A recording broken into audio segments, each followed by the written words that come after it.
यह विशाल ब्रह्मांड, अरबों खरबों सितारे, उनसे भी ज्यादा प्लैनेट्स। यह सोचना भी अजीब लगता है कि इस पूरे ब्रह्मांड में सिर्फ धरती ही एक ऐसी जगह है जहां जीवन मौजूद है। क्या वाकई ऐसा हो सकता है? अगर मैं अपनी बात करूं तो मेरा यह मानना है कि यह ब्रह्मांड एलियन सभ्यताओं से भरा पड़ा है। वो किसी छुपी हुई जगह पर हो सकती हैं, किसी ऐसे ग्रह पर जो हमारे टेलीस्कोप की पकड़ से अभी भी बाहर है, या किसी ऐसी तकनीक से लैस हो जो उन्हें हमसे छुपाए हुए हो।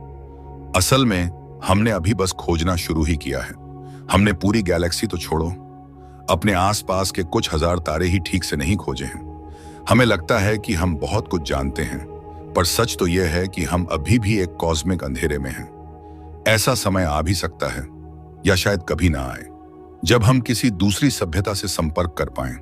पर इसका मतलब ये नहीं कि वो मौजूद नहीं है, क्योंकि ये ब्रह्मांड इतना बड़ा है, इतना रहस्यमयी है कि कोई भी चीज नामुमकिन नहीं लगती। एक ऐसी थ्योरी की बात करते हैं जो दुनिया भर में वैज्ञानिकों और स्काई वॉचर्स को हैरान कर चुकी है, द जू हाइपोथेसिस।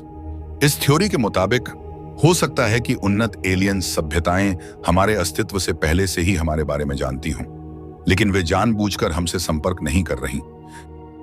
क्यों? क्योंकि वे हमें, जैसे हम चिड़ियाघर में जानवरों को देखते हैं, उसी तरह देख रहे हैं। हम उनके लिए एक डेवलपिंग सिविलाइजेशन हैं।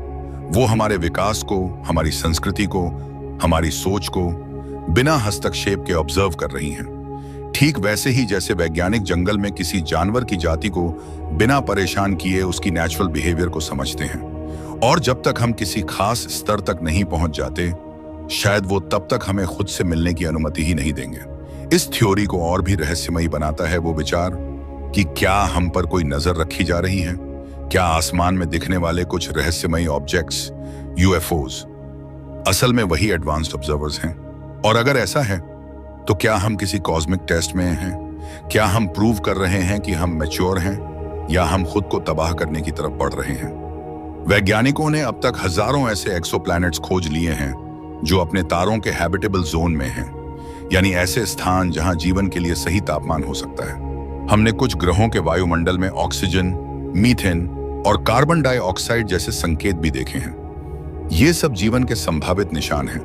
पर समस्या ये है कि ये ग्रह हमसे इतने दूर हैं कि वहां तक पहुंचना तो छोड़िए, हम अभी तो उन्हें ठीक से देख भी नहीं पा रहे। और यही बात इस खोज को रोमांचक भी बनाती है और थोड़ा निराशाजनक भी, क्योंकि हम जानते हैं कि संभावना बहुत है, पर सबूत अभी भी हमारे हाथ से दूर है।